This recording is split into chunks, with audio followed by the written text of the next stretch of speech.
ایک چھوٹا لڑکا اپنی ماں کے ساتھ ایک گاؤں میں رہتا تھا۔ اس کے والد وفات پا چکے تھے اور اسے ہی اپنی ماں کا خیال رکھنا تھا۔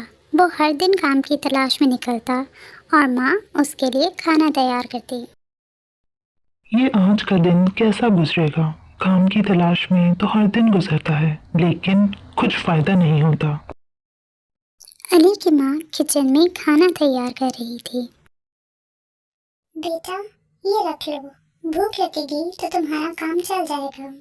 سبزی تو ہے نہیں، ہاں پر یہ 7 روٹیاں ہیں، اس سے کچھ گزارا ہو جائے گا۔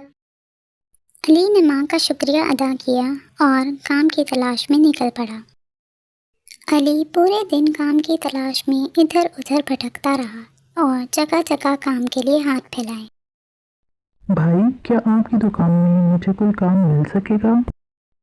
نہیں بھائی، فی الحال تو مجھے کسی لڑکے کی ضرورت نہیں ہے۔ پورا دن کام کی تلاش میں گزر گیا لیکن اسے کچھ حاصل نہ ہوا۔ علی اب بہت تھک چکا تھا۔ اس نے سوچا کہ درخت کی چھاؤں میں بیٹھ کر آرام کر لوں۔ علی نے اپنی ماں کی دی ہوئی وہ 7 روٹیاں اپنے آگے رکھیں اور اپنے آپ سے کہا، یہ 7 روٹیاں ہیں، آج انہیں کیسے کھایا جائے؟ 1 2 3 4 5 6 یا پھر ساری 7۔ علی کے یہ کہنے کی ہی دیر تھی کہ درخت سے ایک آواز آئی، علی ہم آپ سے درخواست کرتے ہیں، ہمیں مت کھاؤ۔ علی ایک دم سے چونک گیا اور اس نے کہا، یہ کیا ہو رہا ہے؟ یہ درخت تو کوئی جادوئی لگتا ہے۔ اتنے میں اس کے سامنے 7 پریاں نمودار ہوئیں۔ یہ درخت دراصل پریوں کا گھر تھا۔ پریوں نے کہا، علی ہم آپ کی مدد کر سکتے ہیں، آپ جو چاہیں ہم کریں گے، بس ہمیں مت کھاؤ۔ یہ اچھا موقع ہے، اگر یہ میری مدد کریں تو میرے مسائل حل ہو جائیں گے۔ ٹھیک ہے، میں تمہیں نہیں کھاؤں گا لیکن تمہیں میری مدد کرنی ہوگی۔ میرا دن بہت مشکل سے گزر رہا ہے، مجھے کام نہیں مل رہا اور میری ماں گھر پر انتظار کر رہی ہے۔ ہم بہت غریب ہیں اور ٹھیک سے 2 وقت کا کھانا بھی نہیں کھا سکتے۔ ہم تمہیں ایک جادو کا برتن دے سکتے ہیں، اس میں جو ڈش تم چاہو بس کہہ دینا، جادو کا برتن یہ ڈش بنا دو اور وہ ڈش بن جائے گی۔ شکریہ، میں اس برتن کو اپنی ماں کے پاس لے جاؤں گا اور وہ بہت خوش ہو جائے گی۔ علی گھر کے لیے نکل پڑا لیکن شام ڈھل گئی تھی اور کافی اندھیرا بھی ہو چکا تھا، اسی لیے علی نے اپنے چچا کے گھر رکنے کا فیصلہ کیا۔ چچا، دیکھیے، میرے ساتھ یہ عجیب و غریب واقعہ پیش آیا ہے۔ مجھے 7 پریوں نے مدد دی اور مجھے یہ جادو کا برتن دیا ہے۔ اب یہ برتن ہر ڈش بنا سکتا ہے۔ واہ بیٹا، اب تو تمہارے دن پھرنے والے ہیں۔ خیر، اب بہت وقت ہو چکا ہے، تمہیں تھوڑا آرام کر لینا چاہیے۔ صبح یہ خوشخبری اپنی ماں کو سنا دینا۔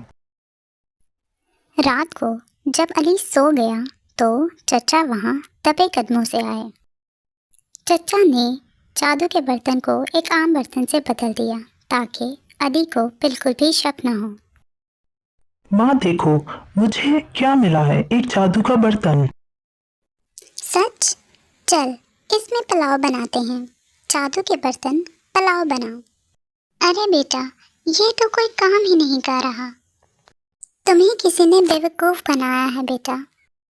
ماں، میں سچ کہہ رہا ہوں، یہ واقعی جادو کا برتن ہے، پریوں نے یہی کہا تھا۔ میں ابھی جاتا ہوں اور ان کی خبر لیتا ہوں۔ میں آج تم سب کو کھا جاؤں گا، تم نے مجھے دھوکا دیا ہے۔ نہیں علی، ہمیں مت کھانا، میں سچ کہہ رہی ہوں، ہم نے تمہیں واقعی جادو کا برتن دیا تھا۔ خیر، ہمیں ایک موقع اور دو۔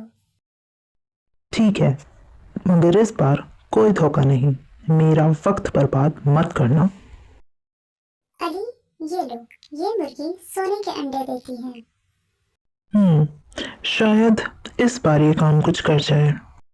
چچا، اس بار پریوں نے مجھے یہ مرغی دی ہے اور بولا ہے یہ سونے کے انڈے دیتی ہے۔ چلو بیٹا، کیا پتا اس بار ویسا ہی ہو جیسا پریوں نے کہا ہے۔ اب تم زیادہ مت سوچو اور سو جاؤ۔ رات پھر چچا نے سونے کے انڈے دینے والی مرغی کو عام مرغی سے بدل دیا۔ پھر صبح ہوئی اور علی اپنے گھر پہنچا اور ماں سے کہا، ماں